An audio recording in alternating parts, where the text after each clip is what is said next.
Hello, नमस्कार, welcome to एडुकेशियस। आज एक टॉपिक जो हम डिस्कस करने जा रहे हैं, वो टॉपिक जो एक मिडिल क्लास फैमिली जो बड़े शहरों में फ्लैट्स लेते हैं या फिर मकान लेते हैं, उनको होम लोन की रिक्वायरमेंट्स रहती हैं।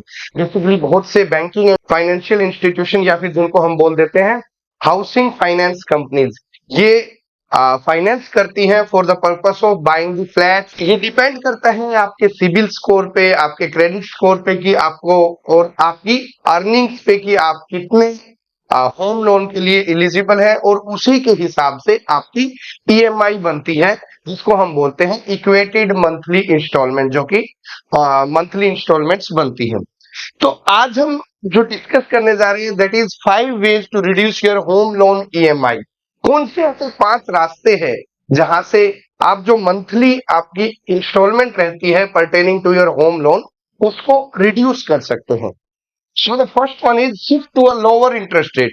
कई बार ऐसा होता है कि आप लोगों ने पुराने रेट ऑफ इंटरेस्ट पे लोन लिए रहते हैं, आपका पुराना ओल्ड लोन है, बट अभी जो चेंजेस आ गए हैं, that is EBLR, external benchmark based lending rate. आप लोगों ने repo rate, reverse repo rate, bank rate, ये सब सुना होगा। तो बैंकिंग एंड फाइनेंशियल इंस्टीट्यूशन या फिर हाउसिंग फाइनेंस कंपनीज अभी रेपो रेट जो बेंचमार्क रेट रहता है, उसके हिसाब से जो आरबीआई लैंड करती है पैसा बैंकिंग इंस्टीट्यूशन को, उसके हिसाब से रेट्स में उतार चढ़ाव होते रहते हैं। तो अगर आपका पुराना होम लोन है जो कि फिक्स्ड इंटरेस्ट रेट पे है, ये जरूर होगा that you are paying a higher interest rate then the lender may be charging for its new home loan borrowers। तो आपका जो होम लोन का इंटरेस्ट रेट होगा, वो 100% की आप ज्यादा इंटरेस्ट रेट पे कर रहे होंगे। तो इसके अंदर आप अपने लैंडर या फिर बैंकिंग इंस्टीट्यूशन या होम लोन कंपनी को आप जाके रिक्वेस्ट कर सकते हैं कि हमें ईबीएलआर, एक्सटर्नल बेंचमार्क लैंडिंग रेट्स पे स्विच करना है हमारे होम लोन को, सो दैट जो मार्केट रेट पे इंटरेस्ट रेट है, जो मार्केट की डिमांड सप्लाई के बेस पे जो इंटरेस्ट रेट है, आपको उसके ऊपर इंटरेस्ट देना पड़े। तो इससे आपका जो बहुत सारा पोर्शन है, it will lead to a sizable cut in the interest rate which you are paying in lieu of your home loan। तो सबसे पहले आपको ईबीएलआर में शिफ्ट करना है अगर आपका फिक्स्ड इंटरेस्ट रेट पे होम लोन है।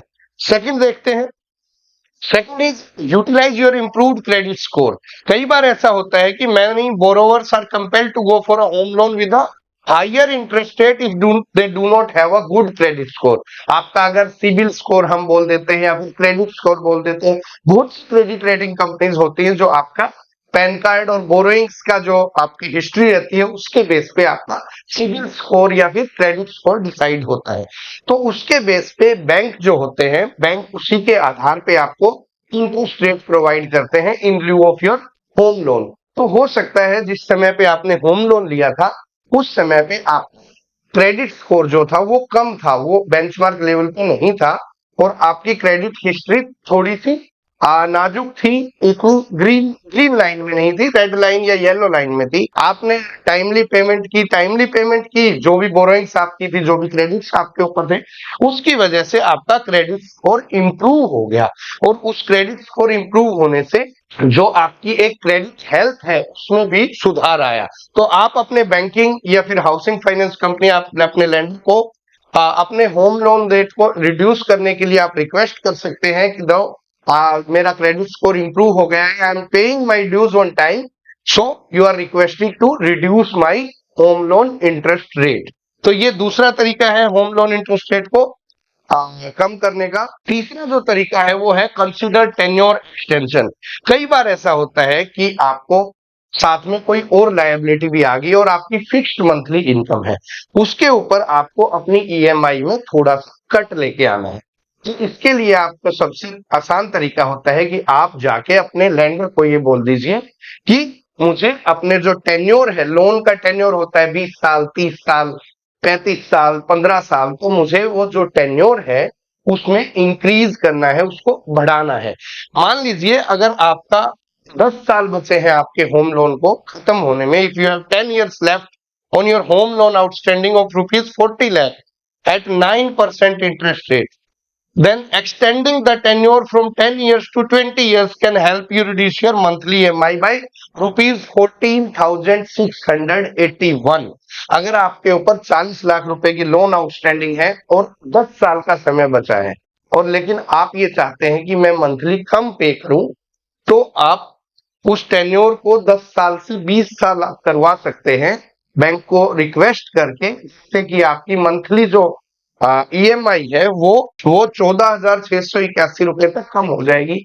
लेकिन जैसा कि आपने टेन्योर को बढ़ाया है, प्रिंसिपल उतना ही है, आपने अपने टाइम को बढ़ा दिया, लोन टेन्योर को बढ़ा दिया, तो आपका जो इंटरेस्ट रहेगा, जो 9% पे इंटरेस्ट है, तो जो इंटरेस्ट अमाउंट है उसमें भी इंक्रीज हो जाएगा। लेकिन ये जो तरीका है ये हर बोरोवर के लिए लागू नहीं होता, खासकर उन लोगों के लिए जो 60 इयर्स के अराउंड है, लाइक 50 इयर्स है, 45 इयर्स है, तो उन लोगों को basically home loan usually lender 60 साल की उम्र तक ही देते हैं, जबकि अर्निंग एज होती है। तो वहां पे it may not work for all the borrowers, specially those closer to retirement. So most lenders offer a tenure till 60 years of age, and a borrowers at 15 may not be able to extend the tenure beyond 15 years. तो एक 45 years की as में अगर एक borrower है तो ज्यादा से ज्यादा 15 साल तक ही इंक्रीज कर सकता है, उससे ज्यादा 20 साल जैसा कि हमने किया 20 साल इंक्रीज नहीं कर सकता। लेकिन हाँ, अगर हम यहाँ पीरियड बढ़ा देंगे, अपना लोन टेन्योर बढ़ा देंगे, तो will have to give the higher interest outgo. तो ये तीसरा तरीका था। फोर्थ क्या तरीका है, आइए देखते हैं। The fourth one is shift loan to a new lender. कई बार ऐसा होता है कि आजकल बहुत ही कॉम्पिटिटिव मार्केट चल रही है, प्लस हमने जो बात की थी extended external benchmark lending rate के ऊपर बेस्ड रहता है और क्रेडिट स्कोर पे रहता है। तो कुछ बैंक या होम हाउसिंग फाइनेंस कंपनीज होती हैं, वो जो इंटरेस्ट चार्ज करती हैं होम लोन में, आज भी अगर आप न्यूज़पेपर उठा के अपना होम लोन के इंटरेस्ट देखेंगे तो देर is a wide difference between home loan interest rate charge by various companies. Private banking institution का थोड़ा ज्यादा रहता है, सरकारी का कम रहता है, पब्लिक सेक्टर अंडरटेकिंग का कम रहता है, एलआईसी हाउसिंग फाइनेंस का थोड़ा सा आपको कम मिलेगा, और कुछ कंपनियों का आपको ज्यादा रहेगा। So there is a big difference in the interest rate provided by various banks and housing finance companies. तो अगर आपको लगता है कि आप जो इंटरेस्ट रेट पे कर रहे हैं तो वो हायर है किसी और लैंडिंग इंस्टीट्यूशन से या बैंक से या हाउसिंग फाइनेंस कंपनी से, तो आप चेक कर सकते हैं। अगर मेरा interest rate external benchmark rate या उस दूसरी इंस्टीट्यूशन से ज्यादा है, तो आप अपना होम लोन स्विच कर सकते हैं from one lender to other.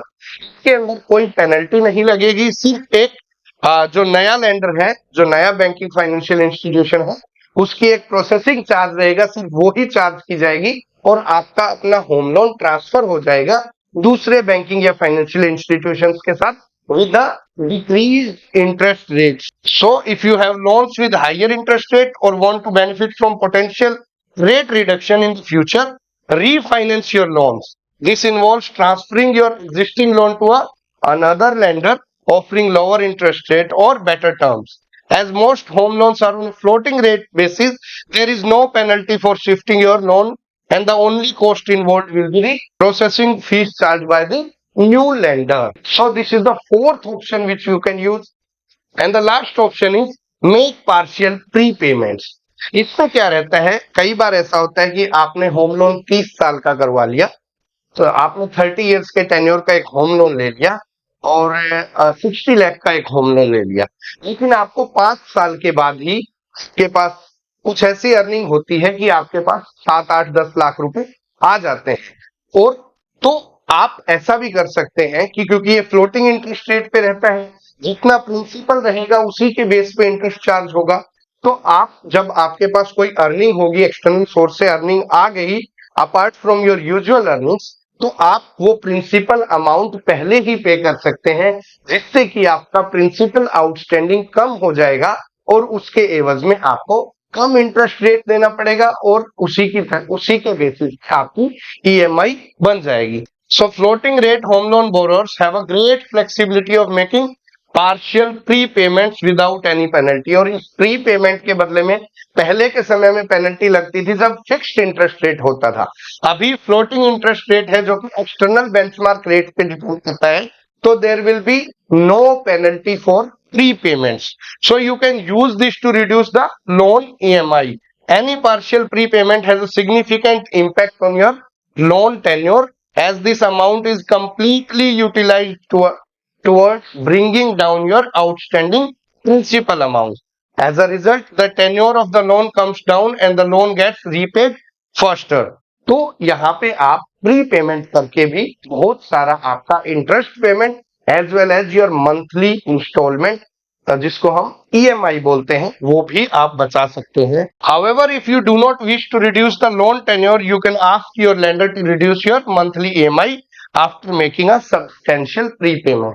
तो अगर आप टेन्योर कम नहीं करना चाहते, टेन्योर उतना ही रखना चाहते हैं लोन का, तो ऑटोमेटिकली आप लेंडर को ये बोल सकते हैं कि मेरी मंथली ईएमआई में को डिक्रीज कर दीजिए, क्योंकि मैंने ऑलरेडी प्री पेमेंट करके अपना प्रिंसिपल अमाउंट ड्यू थी वो कम करवा लिया है. So these are some of the ways utilising which आप अपना होम लोन की जो मंथली ईएमआई होती है उसमें कमी ला सकते हैं, उसको डिक्रीज कर सकते हैं, सो दैट आपकी जो अर्निंग्स है, इनकम है, उसको आप किसी दूसरी जगह भी आपकी अपनी रिक्वायरमेंट्स के अंदर यूटिलाइज कर सकते हैं. So we will be coming with some more informative videos like this. Till then, stay with me, stay with Education. जय हिंद, जय भारत.